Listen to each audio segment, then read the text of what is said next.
Okay, hello everyone. Welcome back to the Cartoon Soup podcast. I'm Mark. I'm here with Mal. Today we're talking about the guy she was interested in wasn't a guy at all, also known as Green Yuri. Really excited to talk about this today. Mal, let's go ahead and go with the synopsis. Okay, starting with Volume 1. Insert obligatory Skater Boy by Avril Lavigne reference here. I think you get it. She was a high femme lesbian. She was a punk. Can I make it any more obvious? Exactly, and I've always said that. Okay, Aya is not like other girls. She likes Western rock and alternative music. She starts crushing on and talking to a guy who's working at a CD shop and befriends the quiet girl that sits next to her in class. Plot twist of the century, the guy she was interested in wasn't a guy at all. It was her quiet classmate Koga. Ooh, drama. Koga didn't want to tell her out of fear that she'd be disappointed, and Aya is upset because she showed Koga her true self, but Koga was lying about her true self. This is resolved pretty quickly and gaily with the help of Koga and Aya's super fan Narita and Joe. Beep beep, more drama coming through. Koga and Aya start flirting so hard, one of Aya's friends gets jealous. Koga tries to solve this and ends up upsetting Aya again. Cliffhanger! And that's volume 1. Can I just say, I recently fell in love with the she's the man trope. I think the trope is based off a movie, but I don't really know the movie that well. But basically, Wait, it's a trope. Yeah, do you want me to tell you about the movie? sure. Okay, oh my god, this is so funny actually because my niece recently watched it and she said she really liked it. Okay, so this girl who, oh my god, wait a minute, now I don't remember much about it. This girl, she's a girl. I think she like wants to just get back at her boyfriend or prove that she's really good at soccer. And she's also like covering for her brother who like wants to go to Europe for a little bit. So she takes his place. He's a soccer player at this like private school, I think. And she ends up starting to crush on her roommate, who was a guy. And then this girl who has a crush on her brother starts trying to get with her. And so like there's a lot of potential for a lot of like gayness to happen. But in the end, the girl does get with the guy. But I'm assuming that the she's the man trope is girl dresses up as guy, girl falls in love with guy, but guy is girl and girl still falls in love with girl who was guy. Yes, Yeah. yes, that's what I was thinking with the she's the man trope. Basically, a girl who crushes and who has a girl love interest who slowly falls in love with the guy version of her, until they eventually realize that the guy's a girl, and drama ensues. Um, a trope that I didn't think I was into until I started reading it more. For some reason, it started showing up more in the media I've been consuming, so I'm surprised. But I ended up really liking it, and I hope I get to see more of it in the future. When Aya wrote her phone number on Mitsuki's hand, I was really shocked. I feel like throughout this manga, Mitsuki is the flirty one, while Aya is the one feeling gay panic, and it really excited me to see those roles reversed. Also, I love how much Aya gets nervous around Mitsuki, and I love how flirtatious Mitsuki is as well. Well, and let me just put my sorry, I need to put my knee up because I'm gay. What I really thought was fun was the fact that okay, Mitsuki is Koga, by the way, guys, if you didn't know. I use Yes, Koga. Mitsuki Koga. Yeah. What I really like is how she seems to be more like, well, she's like accidentally flirty, but she seems to be more accidentally flirty when she's like more herself at the CD shop, which I thought was really cute. Yeah, plus there's this whole chapter where like people call her the prince for a while. Can I just say, I don't know if that's a real thing. I don't believe it's a real thing, like the princely, like calling someone the prince in like a school. I don't believe in it. It sounds weird, it sounds fake, it sounds silly, it sounds dumb. Oh, This you know, this sounds like a maybe just a purely fictional thing that happens. yeah, it sounds purely fictional, it really does. But hey, I'm not a Japanese high schooler. I would never know. What? You're not? Shocker. So his name is Megumu, right? The Um, guy? the guy. Hold on, I'm finding it. Narita. I don't know if that's his Narita? first or Okay. last name. I don't know if that's his first or last name. Let me check the wiki real quick just to double check. Okay, it's Megumu Narita. I'll just call him Megumu. Um, so I'm not the biggest fan of Megamoo in this first volume because he does seem low-key like sexist at times with the way he talks about women and he tries to get women to do his homework. But I do like the way he ships the two main leads and is overall just being supportive on the sidelines. One thing that I do find funny about Megamoo is the way he's trying to borrow Mitsuki's homework and then Aya calls him lame and he's so hung up on that for the rest of the day. That really made me chuckle. Love seeing men be put down. I really love the flashback we get with Mitsuki. We see how she doesn't fit in and dresses tomboyish, and how that caused a rift between her and her past friend.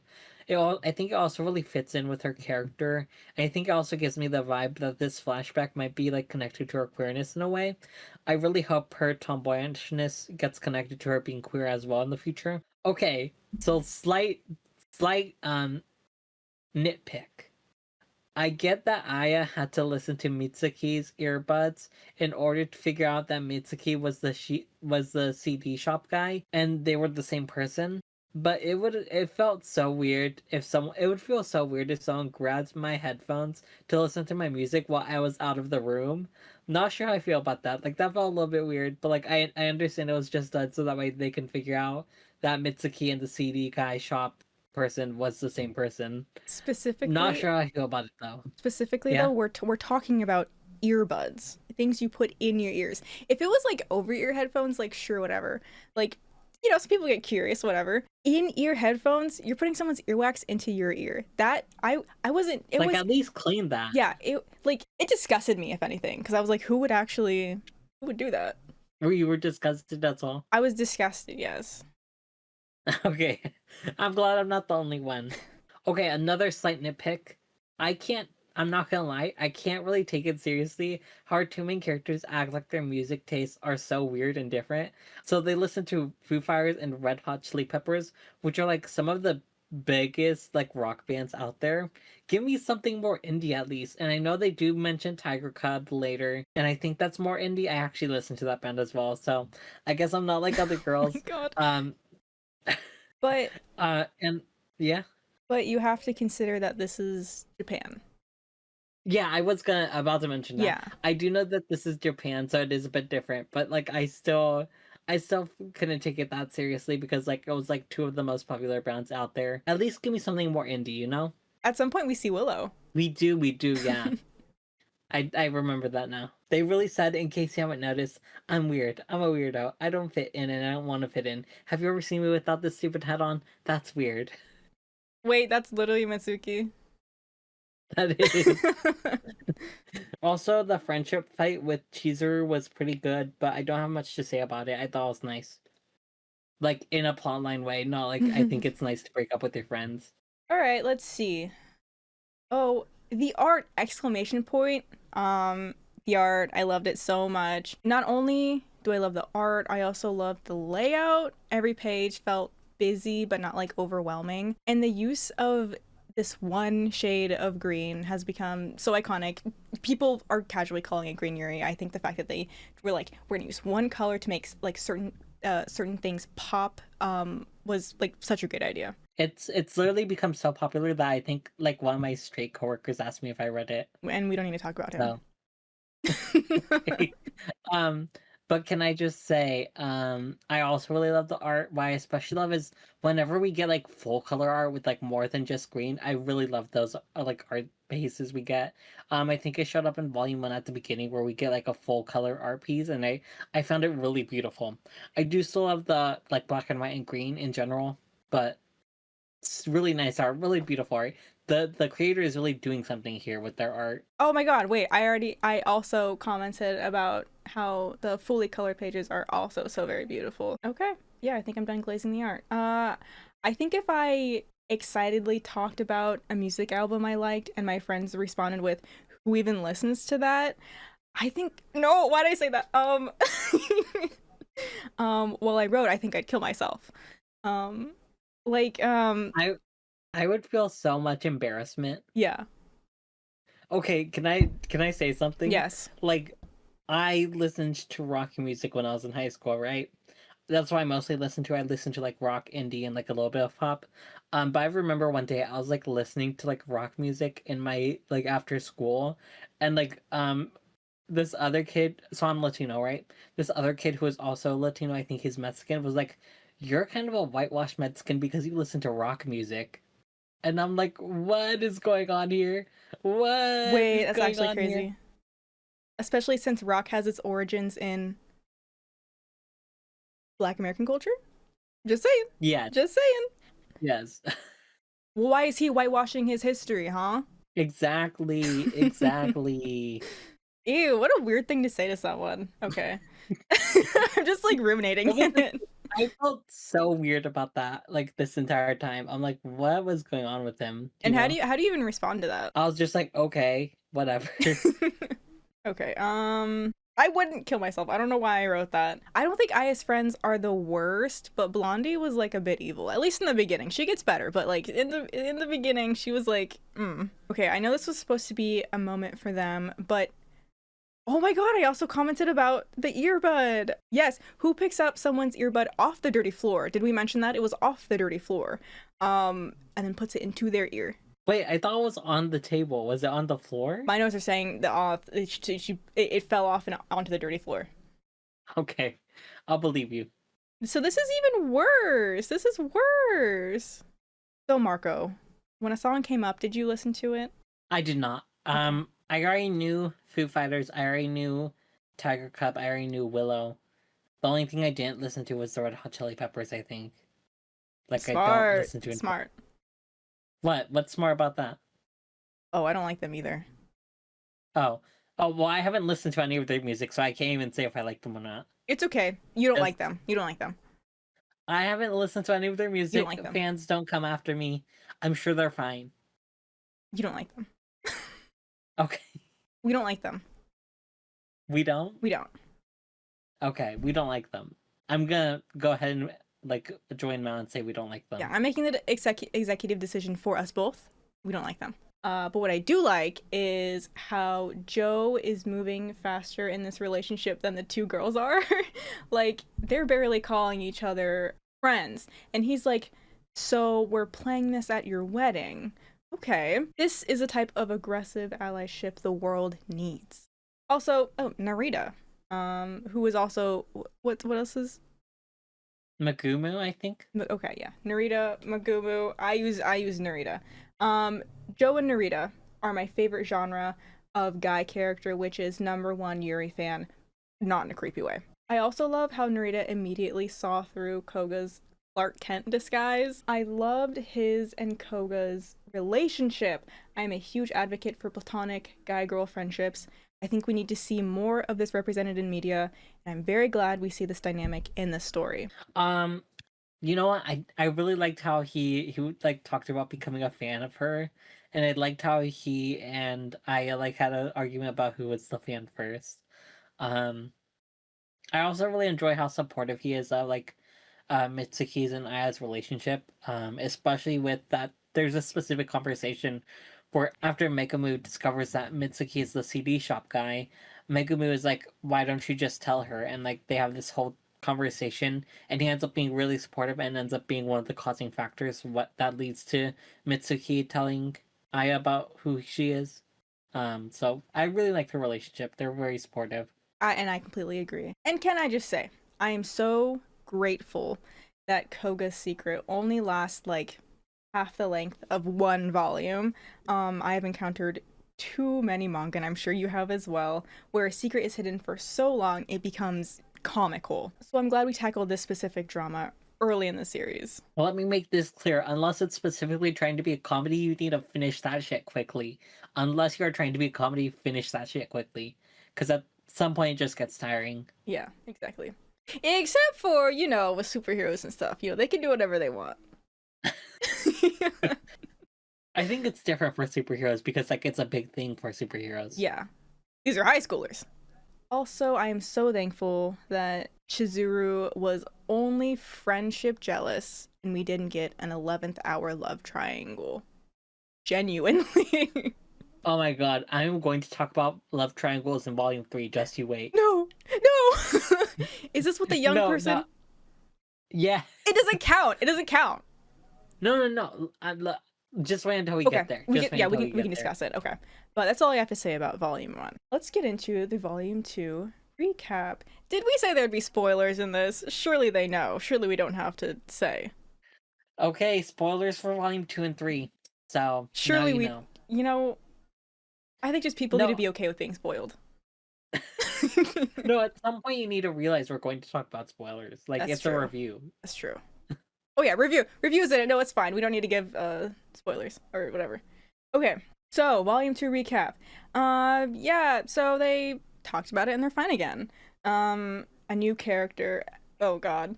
A new character has entered the Green Yuri, Joe's hot ex-girlfriend. Oh, um, so you think she's hot?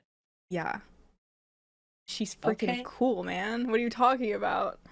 Uh, okay, yes. Well, do you like have a crush on her or something, No, or no? No. Oh, you just think she's hot. she's attractive. This 2D character Okay. is Okay. attractive. Okay, so her purpose is to be cool and also a parallel to Aya's character, whereas Joe is a parallel to Koga's character. Koga and Aya continue to be friends gaily. Aya does everything in her power to make sure Koga feels comfortable and by her side as Koga starts to lose herself in her music and fail her classes. Kana, Joe's ex, and also Koga's kind of aunt, oh my god. Sorry, what is this sentence? Okay, I just give okay, Kana, comma, Joe's ex, comma, Koga's kind of aunt, comma, Aya's parallel, tells Aya about her failed relationship with Joe and asks if Aya is willing to do what she couldn't do with Joe. Wait. The answer is yes. Of course it's yes. Aya is Koga's first and biggest fan. So we are left on a cliffhanger again with Koga slipping and Aya catching her. Metaphor says hi. All right, Marco, tell us how you really feel. I was gonna sing a song, but I forgot what I was gonna sing. Oh. Never mind. Catch me, So I'm there was falling. It was that one. You were gonna sing that one. probably So in the last volume, we got a lot of gay panic. And in this volume, we get even more of it, and I adore it so much. Adding Mitsuki's aunt into the story, I think her name is Kana, was really nice, and I really like her as a character, and having the aunt be the driving conflict with her wanting to take Mitsuki to the U.S. That never really gets like back on. It's mentioned for a bit, but it never really gets focused on. Really wish we could have talked about that more in the plot line. But I like how that was the driving conflict for the story at the beginning, at least. Okay, so this is at the point where I read volume 2, but I haven't read volume 3. And so I had a prediction that Mitsuki will realize that she might prefer keeping her music to herself, and she'll have that discussion with Aya. It's either that or Aya will make Mitsuki realize how much she loves performing music live and will try to become a musician. I feel like those are the two most obvious plot lines, the way that this story can go. The question is, am I right in my predictions? And obviously I really wasn't. But it's nice to have a prediction every now and then. So Aya and Mitsuki have a study hangout at Aya's place, and her mom is like, "Oh my god, you have a boyfriend, and she's a pretty one too." How do you think she'll react when she realizes they're sister sisters? Because she seemed confused when her son said that Mitsuki is a girl.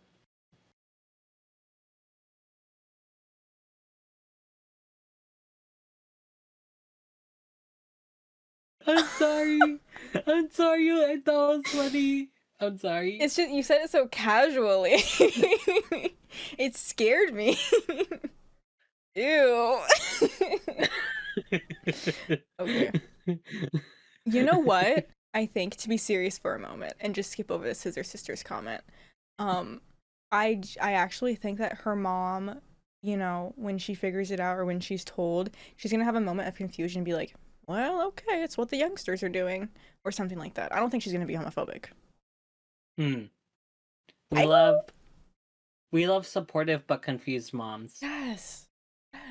Okay, I love the relationship between Mitsuki and her uncle, and I also like how they contrast with Kana and Aya.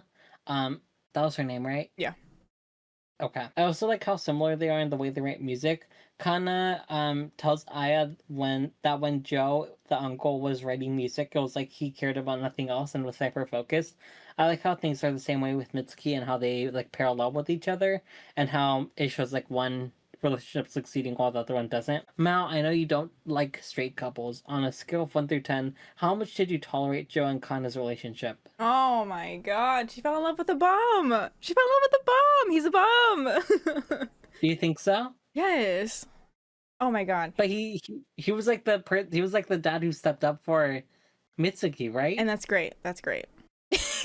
So you don't think it counts for him like standing up? That's Like, great. It's great. He's a great uncle. He's a great uncle. mm. He's a great uncle. But what about that makes him a bum? I'm just trying to figure this out. In the relationship sense, I guess. She was way out of his league, and I think we all know that. And he was not prepared to be with her because he was always prepared to be a great uncle. So in the sense of relationships, he's a bum.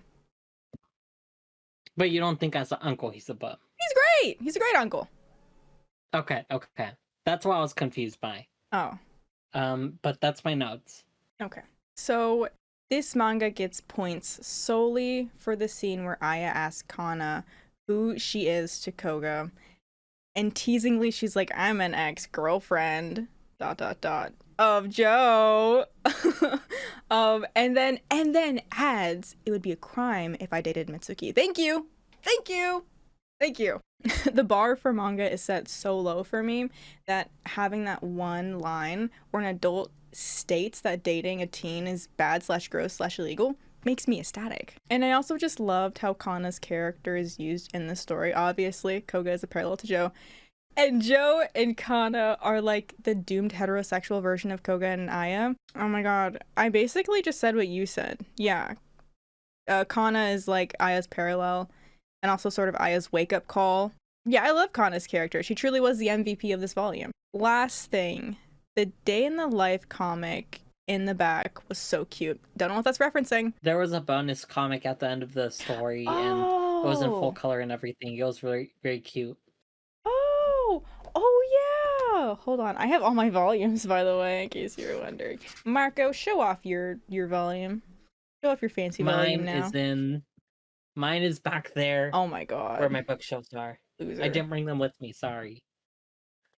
Oh yeah, little... Can I mention that I got the hardcover special edition? Yes, you can. Of Volume 1. Yes. I got the hardcover special edition of Volume 1. I love it a lot.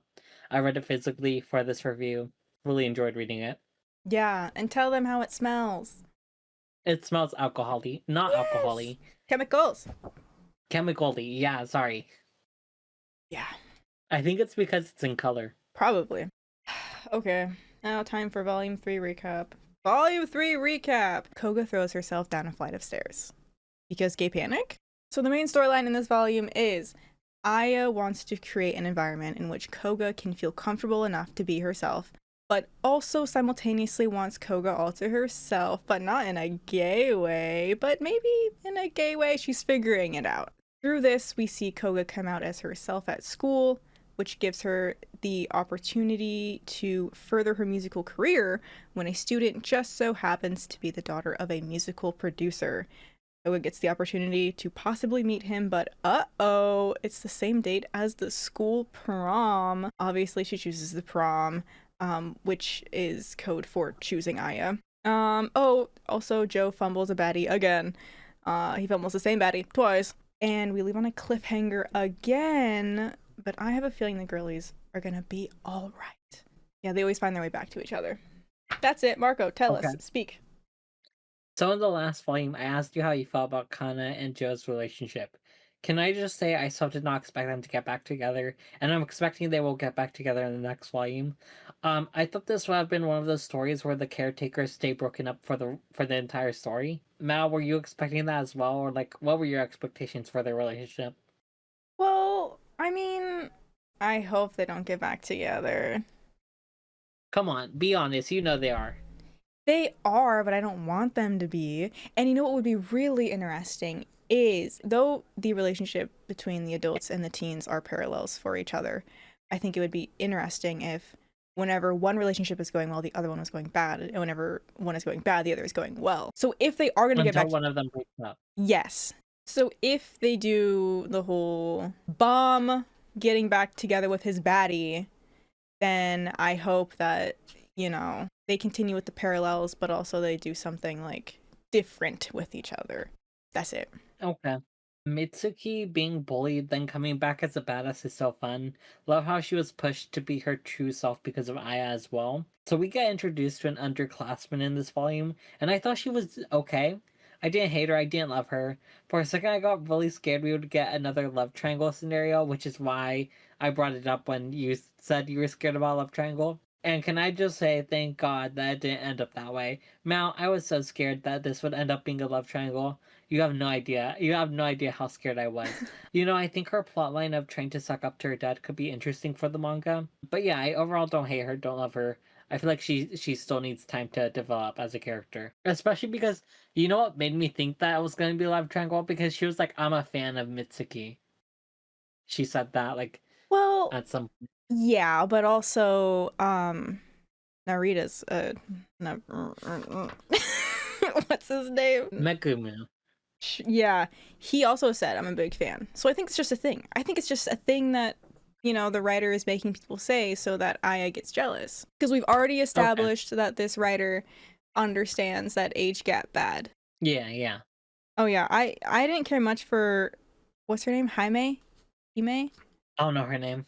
Okay, I think it's Hime or Jaime. I'm gonna say Jaime. I didn't care much for her. I cared even less when I found out that her plotline was trying to make her dad notice her. Why are we talking about undeserving men and my green Yuri? I don't know. It felt weird. It felt out of place because I felt like this was really like, a girl's place, and then here we have a girl trying to like appease a man. What are we doing here? Why would a man be there? Why would a man Exactly. be there? Exactly. Tell me why would a man be there? Yeah, so I don't really know. I don't think I really care for her storyline, and I don't think I'm going to. If well, I think they are going to continue with her being in it, but I don't think I'm going to care. I don't know. I think she's an okay character. I think the plotline of her like trying to suck up to her dad could be okay. I don't know. It really just depends on what happens in the next volume, which is coming out soon. I pre-ordered it, which is exciting. Yay.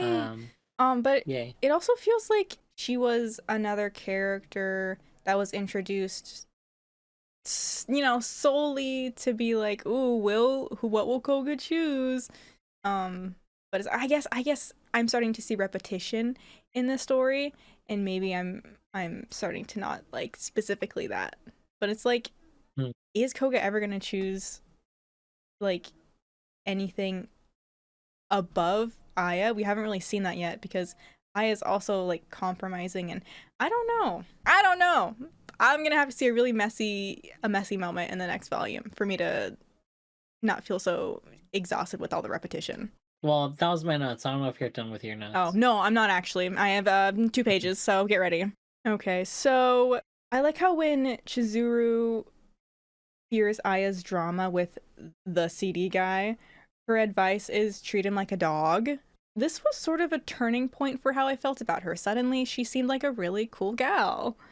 Um, so the girls find out about Koga's piercings and tattoos on page 32. You see one of the panels being rolled up at one of the corners, and Narita's popping out to say, "Hey, I also know about those." Surely this has happened in other manga, sort of like breaking the fourth wall. Um, this is the first time I've seen it. It was Looney Tunes-esque, and I absolutely loved it. I love the formatting of this manga in general. It's just really fun. There was a lot of breaking of the fourth wall in I think volume three. There's like a moment where like one of the people said, "What happened to this manga?" Or like it was a thought bubble. I think. I don't know if they're going to continue doing that. I think it's okay. I just hope they don't overdo it. Yeah, it's okay when it's occasional. Hmm. Yeah, I also love how most of the minor characters have have clocked the homosexual situation going on between Koga and Aya within moments of seeing them interact. Like this 13-year-old who knows nothing about either of them sees them for like 5 seconds and is like, are they, you know, it's beautiful. And I did not expect my Green Yuri manga to bring up to bring up School of Rock, featuring Jack Black and Miranda Cosgrove, the film where Miranda Cosgrove sings Memory, a song from the hit Broadway musical Cats. Cats, Memory, the musical alone in the the night. musical suspiciously similar to The Religion, followed by Space Clowns. Guys, Of course you'd bring this up. Of course you would. guys, watch our Big Top Burger episodes. I can't believe you. I love Actually, I can't. I love making connections, and you know that. Okay, sorry for that rant. I don't know what possessed me. So that hug, wherever it was in the manga, it was sweet. Give it up for the hug that isn't just a hug. That has to be my favorite trope. You know what? Yeah, no, I really love that trope, especially in gay things. Margot, the audio's not picking up you clapping. I'm gonna keep clapping though. Just talk and clap. Say yay. Say yeah, Clap, that's clap, great. clap. Oh, by the way, sometimes I'll add notes to my notes via sticky note. Oh my god, look, I used green note. Oh wow. In the green Yuri. Oh wow. And the note says, hold on. Obviously, Aya's bitterness and jealousy towards anyone who talks to Koga is unhealthy. ... But I'd be lying if I said I wasn't enjoying it. And I think the reason I don't fully hate it is because at least Aya is reflecting on these emotions. Is she trying to fix them? No, but at least she's thinking about it. And actually, do you think this Yuri is gonna get toxic? I don't think it will. Okay, good. I have hopes for this manga, but you know, mangas do that really quirky thing where they let you down, so who knows. And can we agree that Koga being outed as the mysterious musician at school was an analogy for being outed as gay? Right? Yes. You know, I didn't think about that, but it does make sense, yeah. It does, yes. And I'm glad we're all on the same page. Joe texting Kana, quote, "You're practically her mom." That was actually insane. Like the craziest thing to say to your ex that you still totally have feelings for. Crazy. Especially given like the reason they broke up. So Koga chooses Aya over a possibly career defining opportunity. I fear this is the closest we'll get to a lesbian Christmas Hallmark movie. And I'm okay with that. What about Happiest Season? Happiest Isn't that Season. one? Oh yeah, I guess so, but that one, I mean, I love it. I do love it. I think this one's gayer, and that's all I have to say. Wait a minute, Christmas.